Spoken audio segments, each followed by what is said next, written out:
Assalamu alaikum wa rahmatullahi wa barakatuh. How are my beautiful flowers today? Are you all well? Alhamdulillah. My name is Auntie M, and together we are going to learn about akhlaq.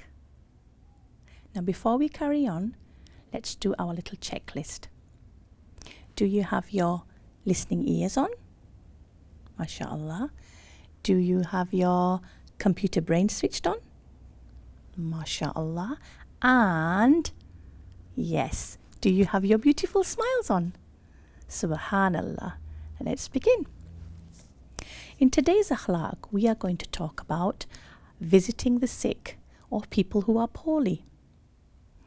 Now sometimes when we're feeling down and we're feeling a little bit poorly, or we may have a little cold or a little bit of temperature, we feel very grumpy and miserable.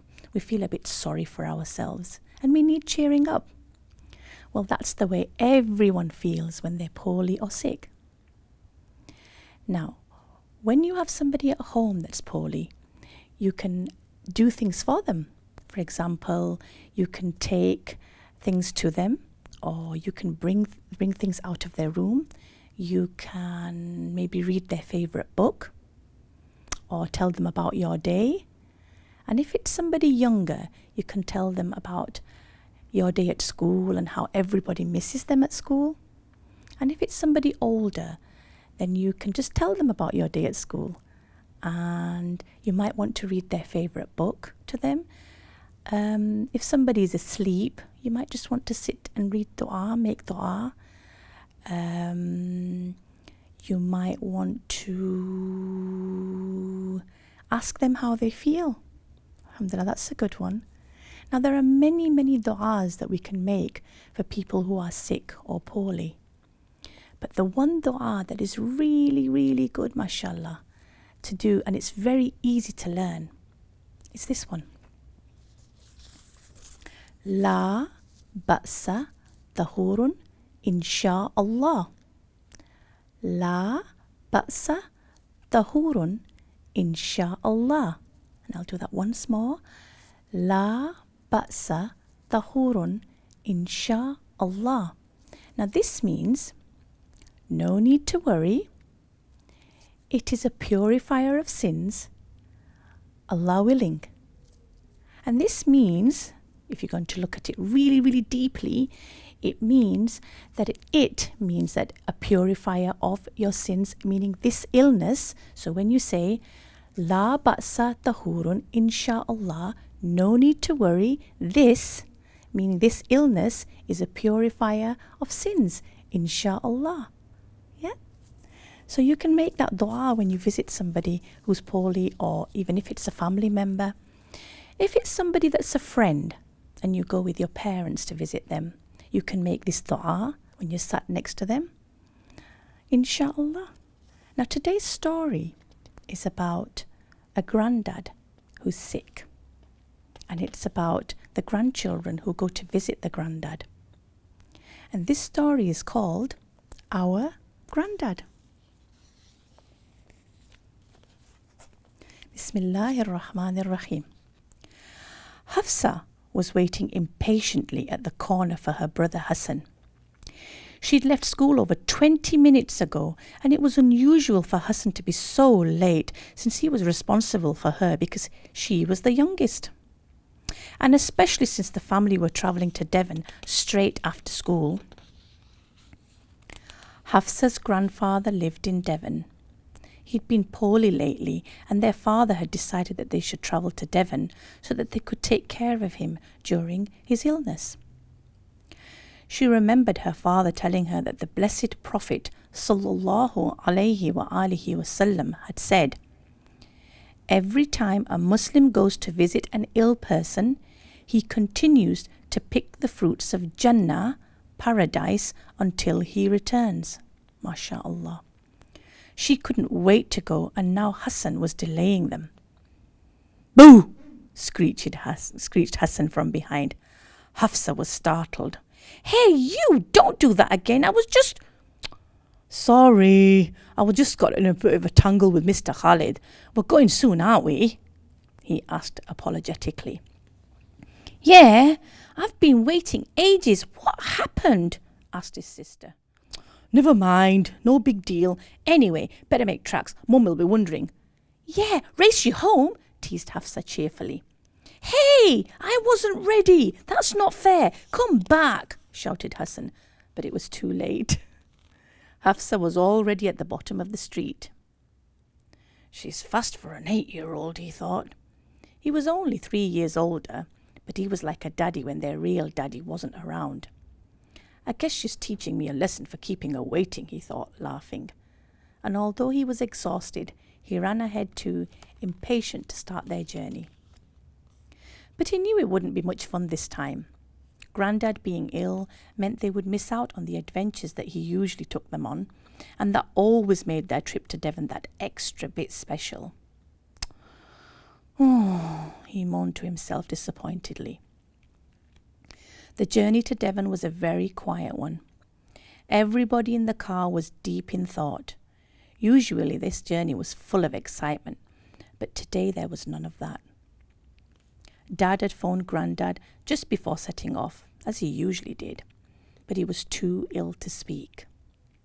Hafsa noticed a tear roll down her father's gloomy face as he put the phone down.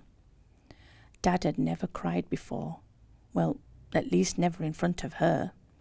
She hardly ever saw her parents upset, but when they were, she could tell immediately. Even her brother Hassan didn't crack his usual silly jokes. Mum wasn't talking much either.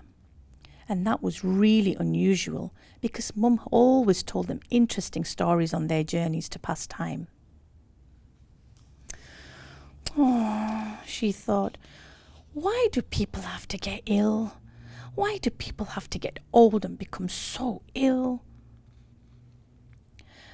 Mom, she said, carefully choosing her words, is there no cure for what Grandad's got?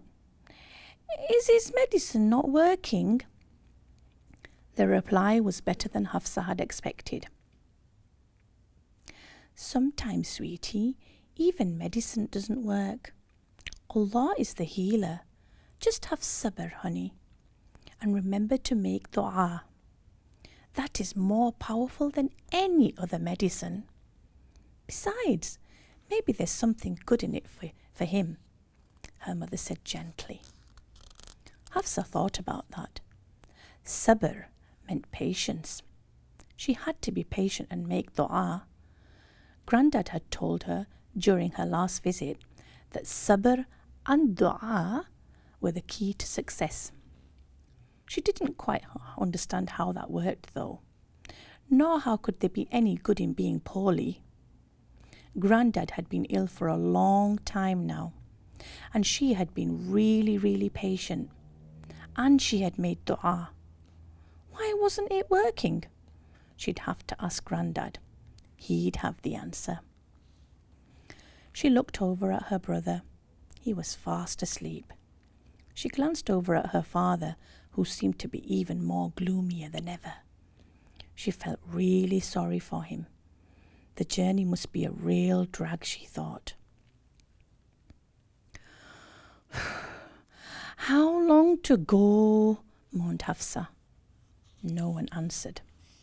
She hadn't asked that continuously throughout the journey like she usually did, and it was obvious that it was a good thing she hadn't done so. Hassan yawned and stretched, shaking off from another nap. He glanced out into the countryside.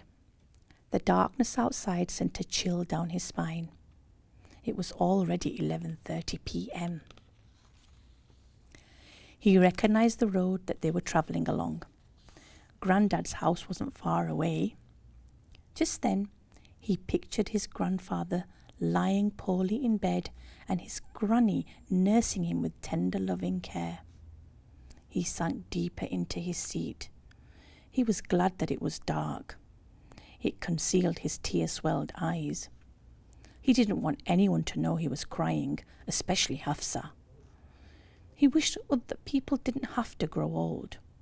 And just as he was thinking about it, he realized it was a silly, childish thing to wish for.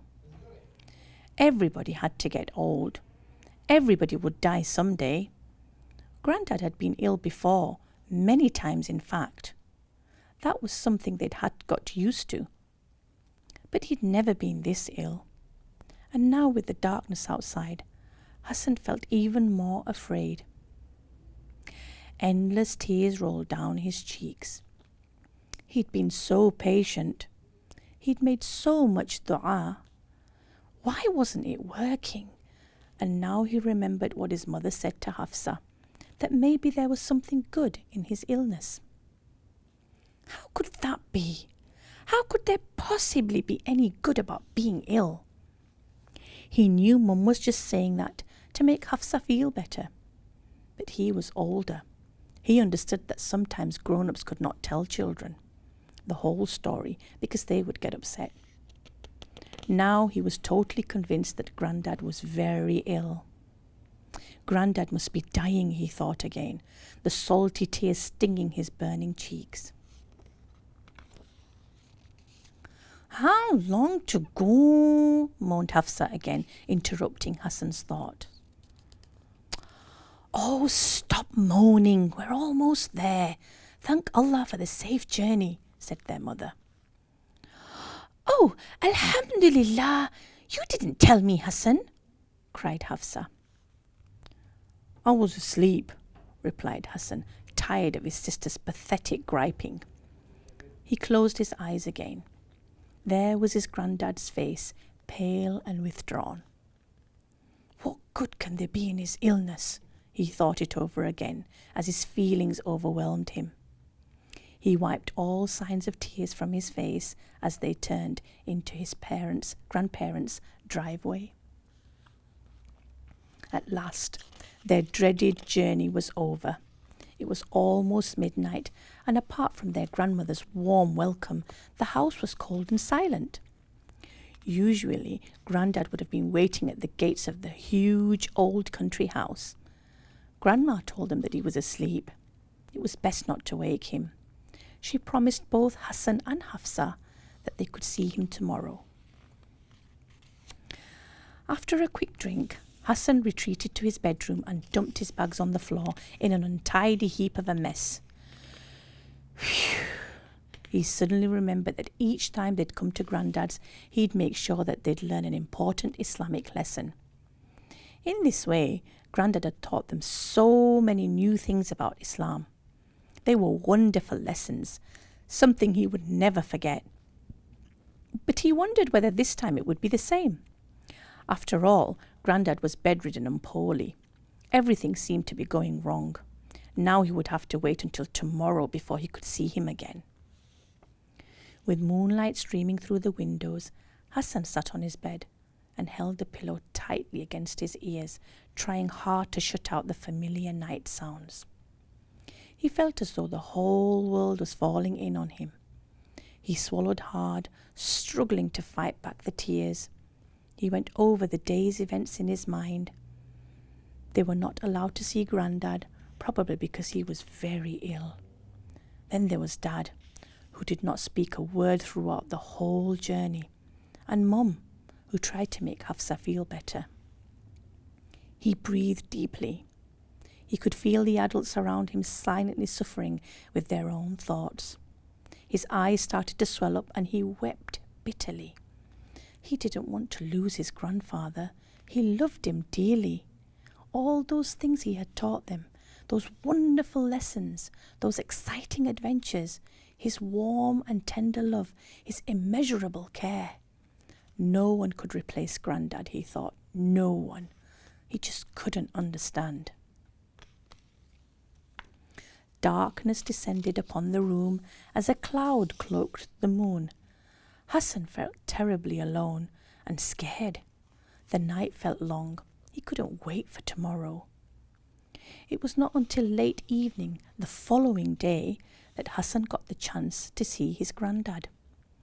Although he was still upset, he felt slightly better. The doctor had been during the day to monitor Grandad's condition. He reassured everybody that Grandad would be just fine. He was just suffering from exhaustion because he'd had an asthma attack. but he'd given him a stronger medication and it seemed to be working.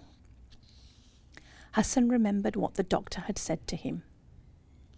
"He's getting better because you're here. He can't wait to see you. That's what he told me. Cheer up, son, you're too worried. He was only unable to talk to you because we didn't want him to get too excited. It's not good for his heart, you see. But now that he's had a good rest, he'll be ready to see you soon." Hassan could hardly wait, although he was scared. Mum and Dad had been telling him not to worry so much. Every old person becomes ill at some time, they had said. But Hassan thought that they were only saying that to comfort him, even though there was truth in what they said. But he was still convinced that Grandad was very ill. He didn't quite believe the doctor either. After all, it was his job to provide comfort. Only seeing is believing. Hassan walked cautiously to his granddad's bedroom. He braced himself to go in, since he dreaded what he might see. He felt his eyes swell up again. But he couldn't afford to cry now. He had to be strong and find out for himself. He wiped his eyes, took a deep breath, and slowly opened the door. He was quite surprised at what he saw. "Assalamu alaikum, Grandad," greeted Hassan in a tearful voice. He walked slowly up to Grandad's bedside. "Wa alaikum assalam, son. How are you?" replied Grandad in a soft murmur. "Alhamdulillah, I'm just fine. How about you? Are you feeling any better? I didn't expect to find you awake," he struggled to say. Grandad looked as pale as the bed sheets. His otherwise handsome dark eyes were sunken and his lips were purple and cracked. Grandma was dabbing his forehead with a damp cloth, probably to bring down the temperature. "Alhamdulillah, I am more able to speak now. Your grandma has been taking excellent care of me. May Allah reward her," said Grandad in a quiet voice.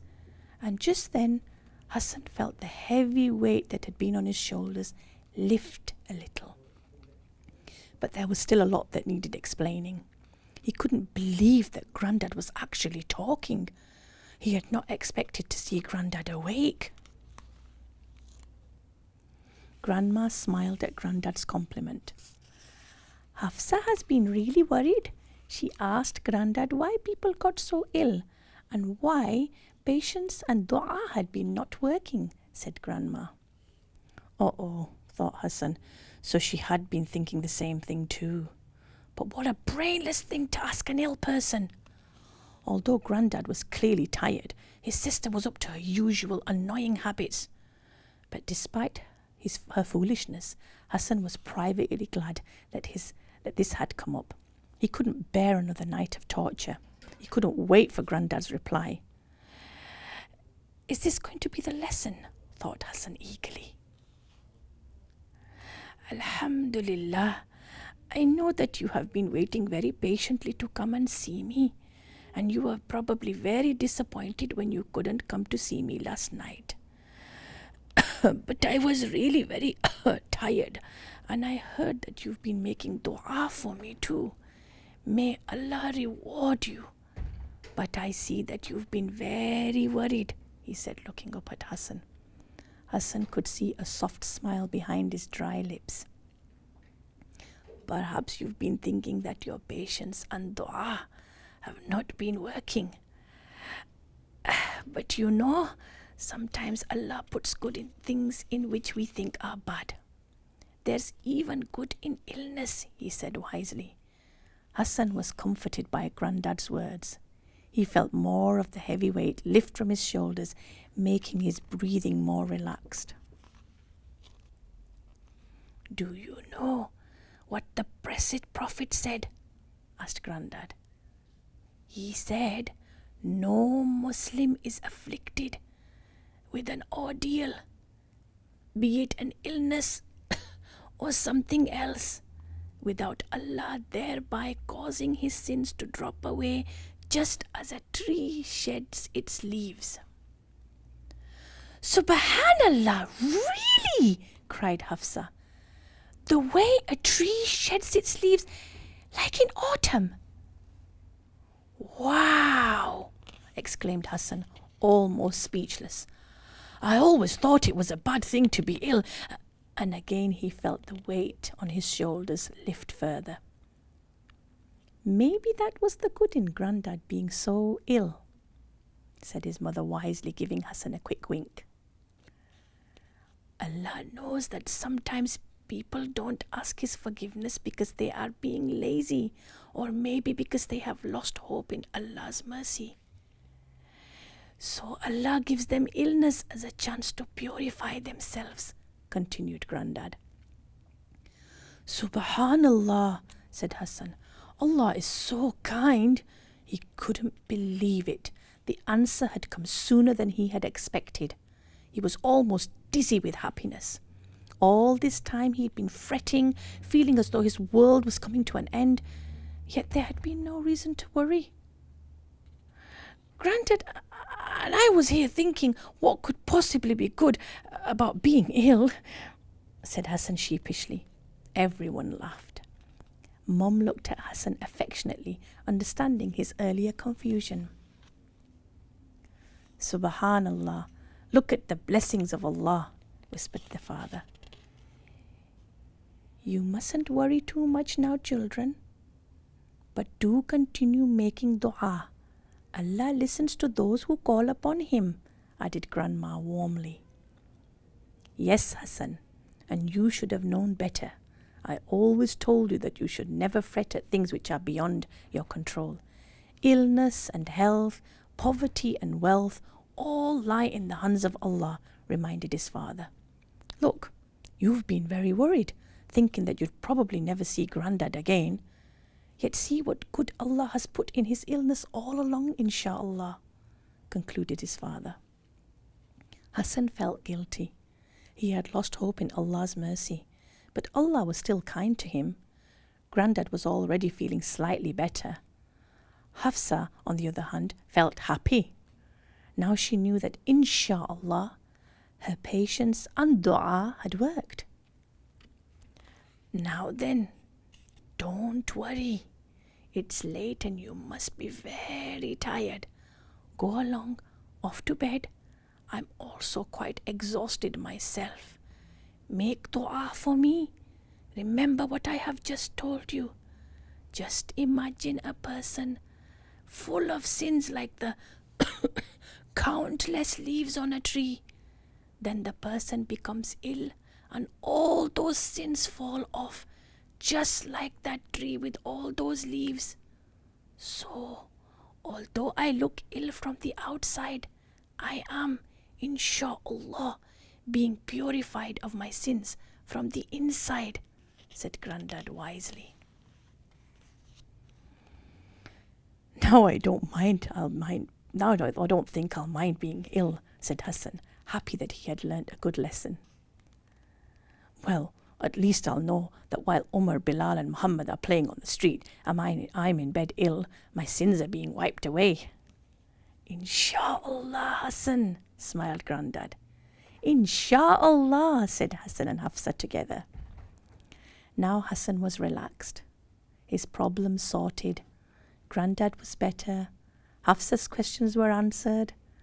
His father's natural colour had returned to his face. And Mum had already begun one of her exciting stories. Grandma was smiling too. But all Hassan wanted to do was to go to his room and privately thank Allah for his everlasting mercy.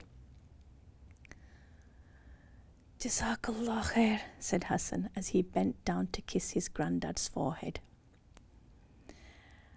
I haven't forgotten about the adventures, whispered Grandad, smiling softly. Neither have I, said Hassan, winking, and they both laughed, sharing the blessings of Allah. Wasn't that beautiful? Grandad's feeling better already.